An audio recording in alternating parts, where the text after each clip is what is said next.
From Washington to Moscow, New York to Paris, Rome to Jerusalem, the prophecies of the Bible are being fulfilled. Stand by for J.R. Church and today's Prophecy in the News.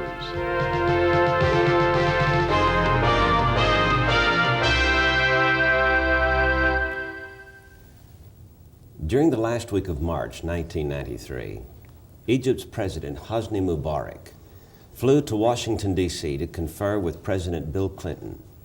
The stated reasons for his coming were to try to get the peace talks back on track. But what was the real reason? Is it possible there was something else he wanted to talk to Bill Clinton about?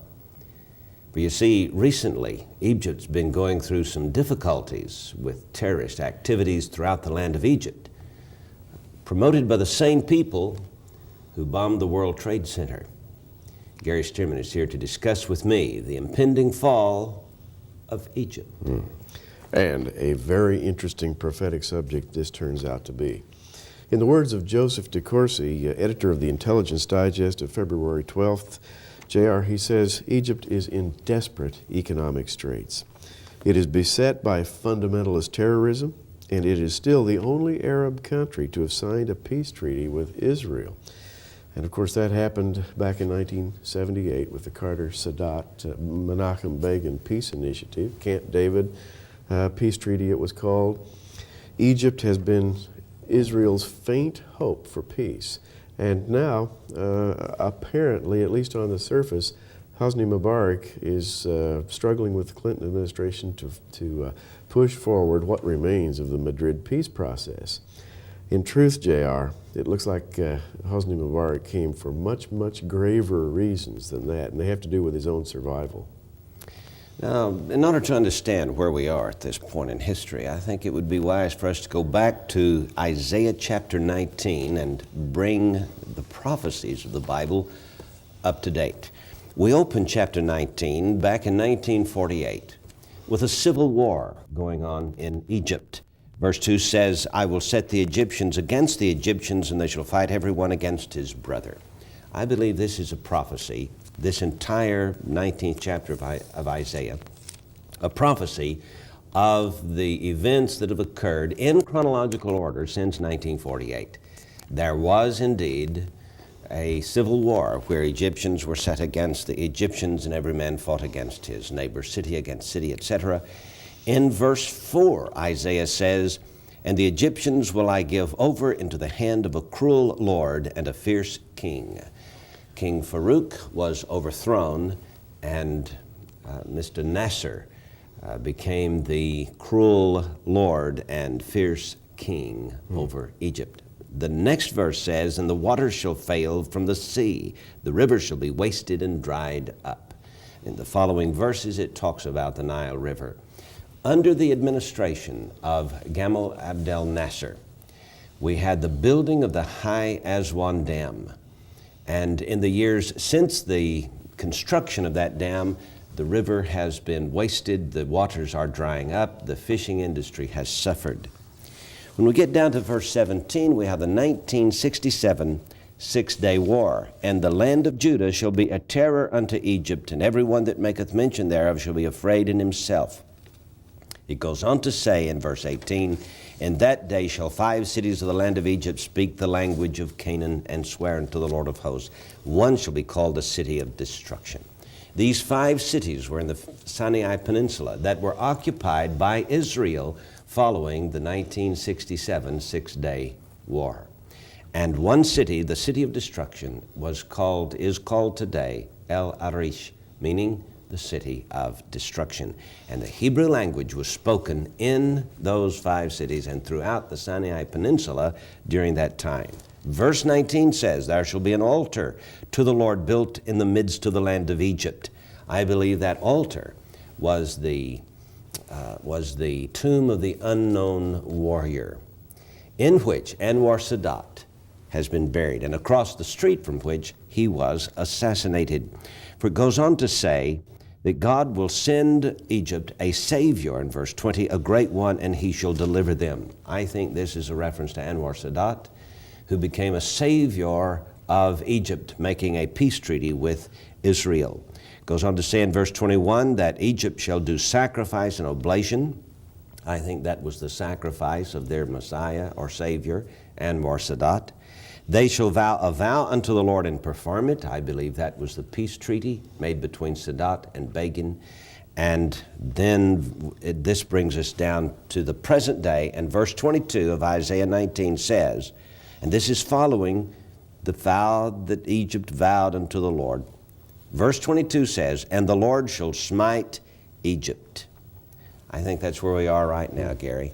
God is about to smite Egypt. A little later, we're going to talk about that smiting in some detail and some of the reasons for it, as given in another prophecy in Ezekiel 29. But I think it's very interesting right now to note some of the things that are going on today, J.R. And one of them is the incredible political subterfuge that's going on in the Middle East. In the same Intelligence Digest I read from a moment ago, the 12th of February, 1993, Joseph DeCourcy comments on Islamist activity in the Sudan. Now that's the country just to the south of Egypt. The Nile River flows right through Sudan, and then it flows through Egypt and out to the Mediterranean Sea. And what we have in Sudan, JR, is an approximately 13 or 14 year long buildup of terrorist or anti-Egyptian terrorist groups there, and they're functioning under the auspices of the Iranian government, specifically under the organization called Hamas, which is a terrorist front group. Joseph DeCourcy writes this: the base for much of the Islamic or Islamist activity in Egypt is in Sudan. There are reports of up to 15 terrorist training camps now operating with Iranian backing in Sudan. Furthermore, Iran has a 25-year pact with Khartoum. Now, Khartoum is the capital of Sudan, which provides access to Port Sudan and for the forward positioning of war materiel. There are thought to be up to 10,000 Islamist fighters from a variety of Arab states under training in these Sudanese camps, end quote, the Intelligence Digest. Now, we're talking about guerrilla warfare here, JR, and it's very, very serious, and it's gotten to be a public matter recently. And it's fascinating to me, Gary, that Iran is the promoter of this terrorist activity. And I guess we could go all the way back to the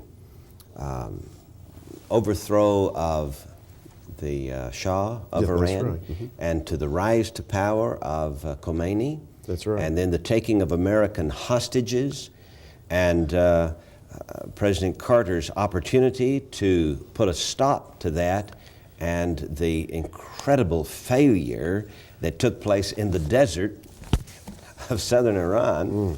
And now we have Iran being the main source of all of the terrorist activities, the Hezbollah in southern Lebanon, and the Hamas organization that has been infiltrating governments or countries, setting up, for example, the World Trade Center bombing incident, and the fight against Egypt to overthrow Hosni Mubarak, all of this. In fact, Anwar Sadat was killed by the Hamas. That's right.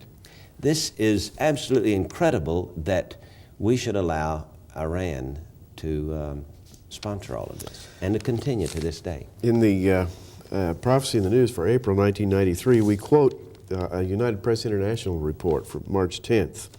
I'm quoting as follows: a bloody crackdown by Egyptian security forces left Muslim militants late Tuesday, that's back on March the 9th of this year, left 21 dead across the country, including 8 who were attending evening prayers at a mosque in the southern city of Aswan. Aswan happens to be one of the cities that's really been under siege lately. And I continue, quoting from UPI. The clash at the Al-Rahma Mosque in Aswan turned deadly when militants surprised police with petrol bombs And the security forces opened fire, said a statement by the Interior Ministry, which controls police. A gun battle in the usually quiet Nile city, 560 miles south of Cairo, left 8 dead and 14 injured. And in other reports recently, JR, we read that the militants have started attacking targets in Cairo itself.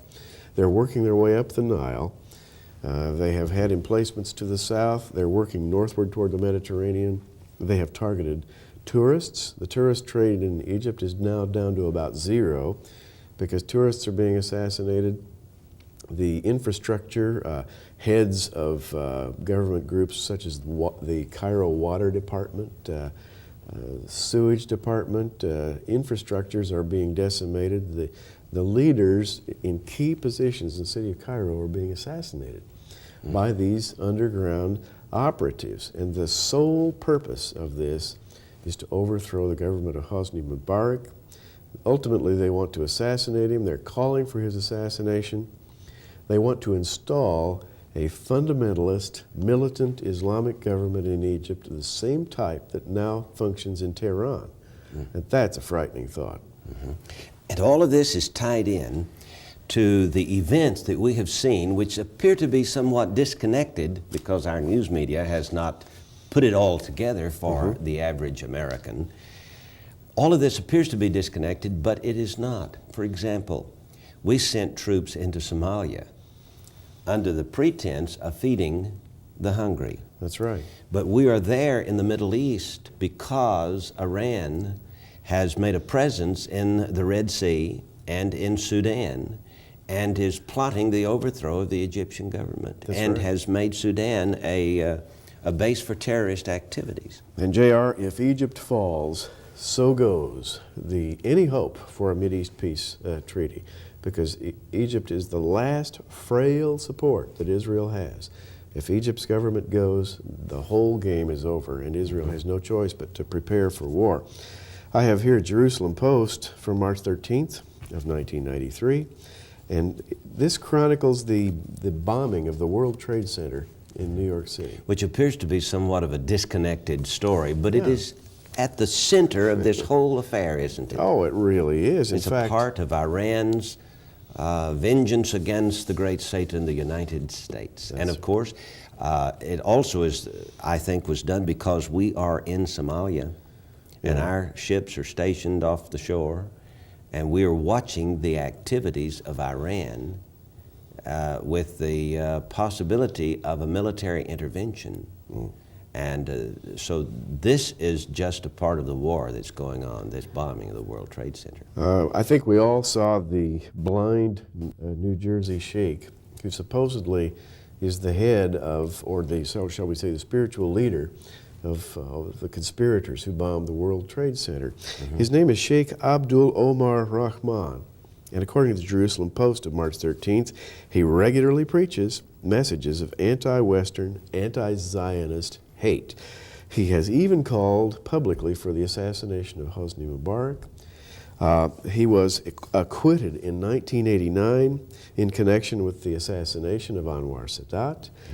And his acquittal disappointed a great many people who felt that he was directly connected with that assassination. He fled to the United States after acquittal. Isn't it amazing that we let him in? We let him in.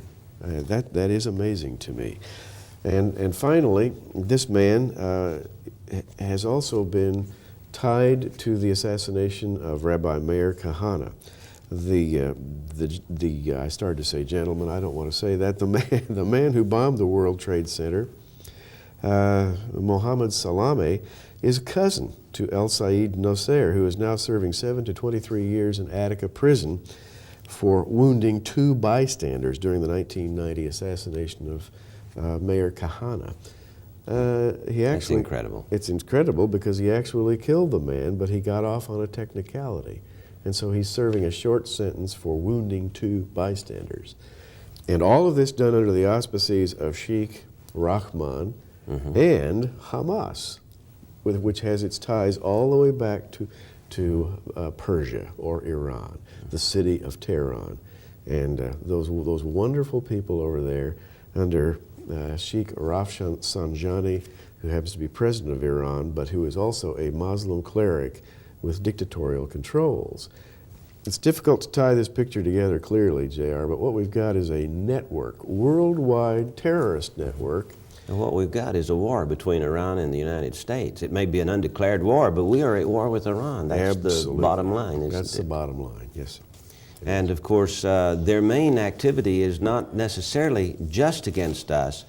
What they want is a Middle East free of United States influence.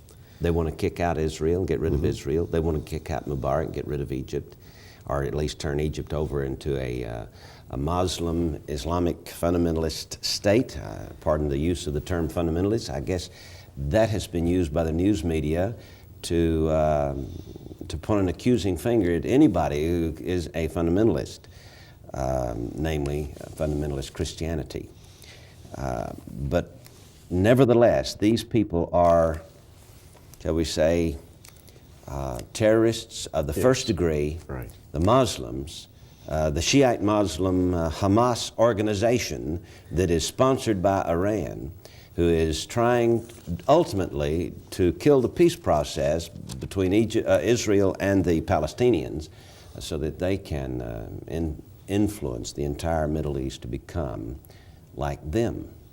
What would be their ultimate goal, Gary, if they turned the entire Middle East, got rid of Israel, turned the entire Middle East into an Islamic state, a militant Islamic state? Of course, their ultimate goal would be to capture the world for Islam. But first, they feel they must destroy the Zionist enemy, and the great American Satan, which supports it, namely Israel and America.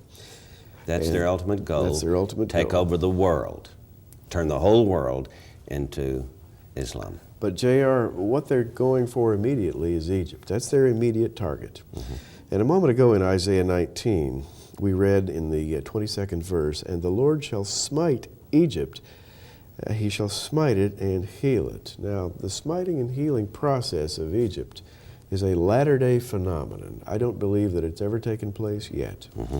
And for detail on this smiting, we go to yet another prophecy, which calls for the desolation of Egypt.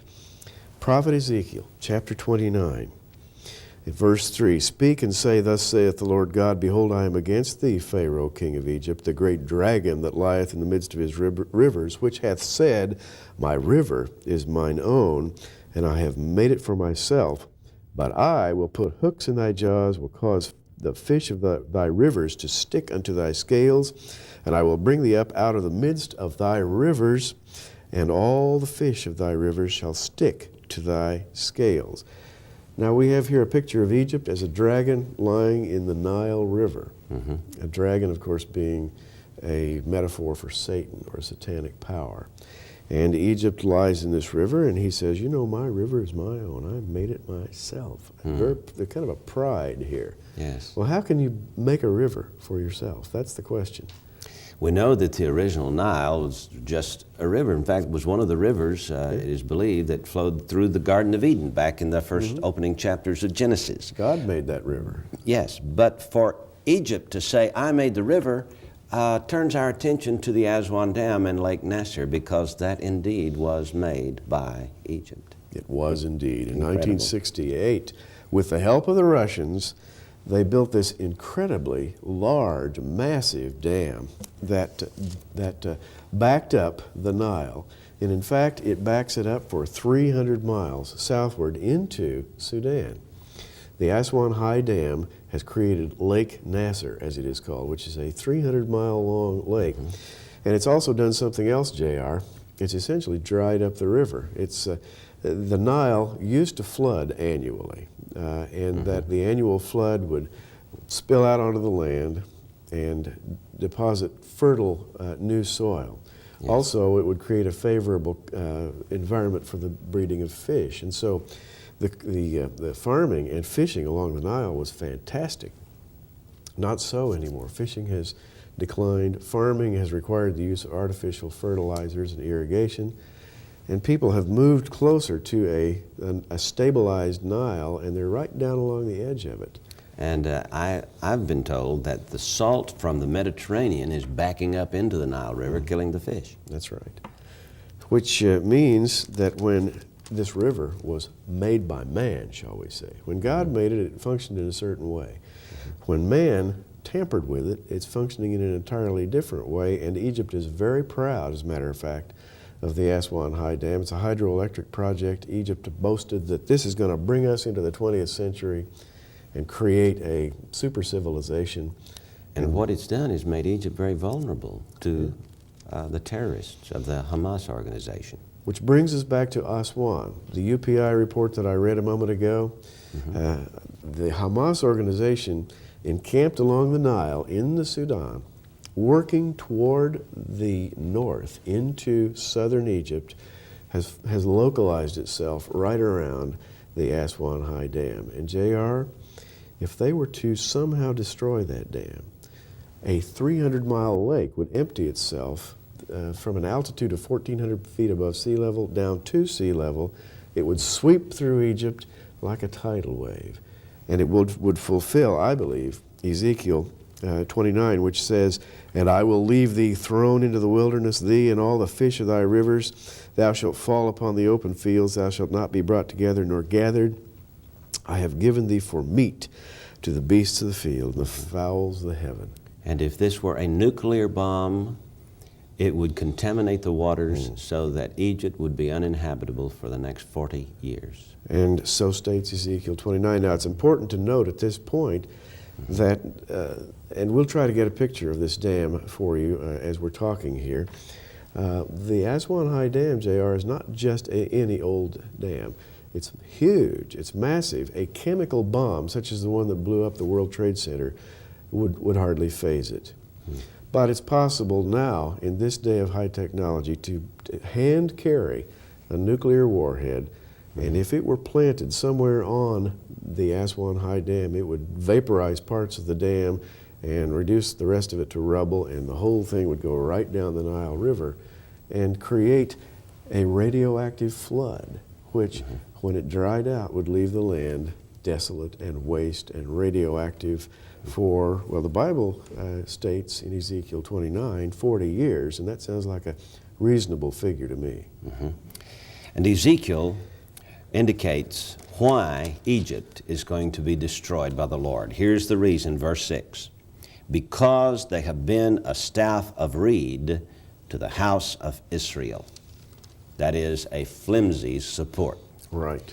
Now, Egypt made a peace treaty with Israel, but from those early days in 1980, Egypt has had nothing further to do with Israel in order to help Israel make peace with the other Arab states. They have not influenced their Arab brethren, and they have just been a flimsy excuse for a support for Israel. And God is angry. I think God is going to destroy Egypt. That's incredible, but that's what the prophecies say. That's what we're looking for next on the agenda as we look into the days ahead, knowing that all of these prophecies will come to pass. We'll be back in just a moment.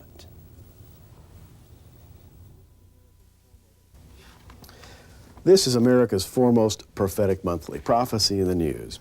You can get a free introductory subscription to Prophecy in the News just by calling this number, 1-800-475-1111.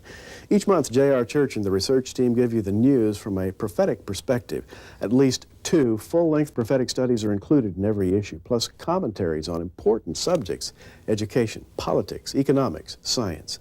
Keep up with the events in Europe and the Middle East by ordering your free introductory subscription to Prophecy in the News right now. Just pick up your phone and dial this toll-free number, 1-800-475-1111. Operators are standing by right now to take your call. If the phone is busy, keep trying. You'll get through, and you'll be glad you did. The newspaper is free, the call is free, so what are you waiting for? Here's that toll-free number again, 1-800-475-1111. Ask for the free introductory subscription to Prophecy in the News. I want to tell you that today's program, or the essence of it, is found in an article in our April 1993 edition of Prophecy in the News, written by Gary Stearman, the impending fall of Egypt. If you'd like to learn more about this, we invite you to write us or call us here at our toll-free 800 number, 1-800-475-1111. And just ask for the April edition of Prophecy in the News. And of course, you can get our newspaper 6 months free just by calling. So we urge you to do that. Now, I want to talk to you about a couple of volumes of cassette tapes that we have. Here is a 2-volume series called the Ezekiel Report, 48 studies on cassette tape. And these studies give us a concise, clear picture of Ezekiel, the difficulties he had, the situation he was in, his encounters with God, and his subsequent prophecies. And we've talked about Ezekiel's prophecy in chapter 29. All of this leads up to the Battle of Gog and Magog in chapter 38.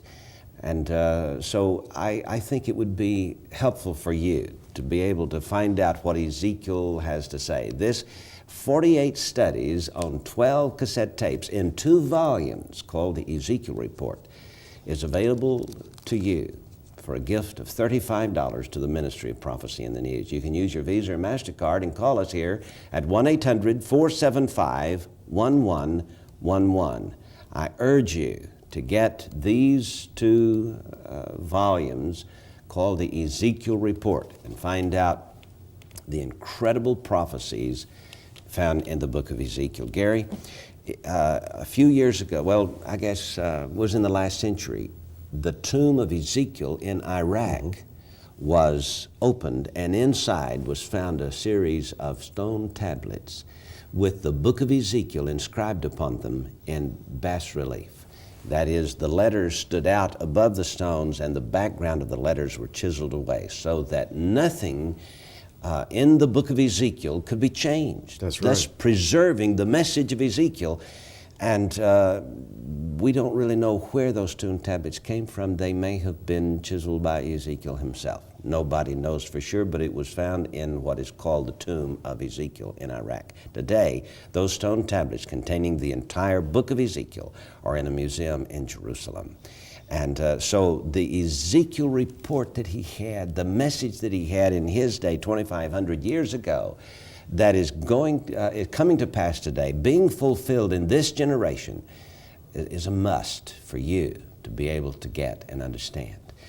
So we urge you to get these 48 studies, around 23, 25 minutes in each study, almost a half hour in each of these 48 studies on 12 cassette tapes in 2 volumes for a gift of $35. Here's the address where you can write us if you'd like to simply send a check and order these tapes. Prophecy in the News, Post Office Box 7000, Oklahoma City, Oklahoma, 73153.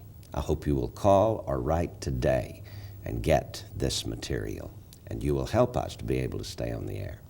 This is J.R. Church and Gary Stearman. Until next time, keep looking up.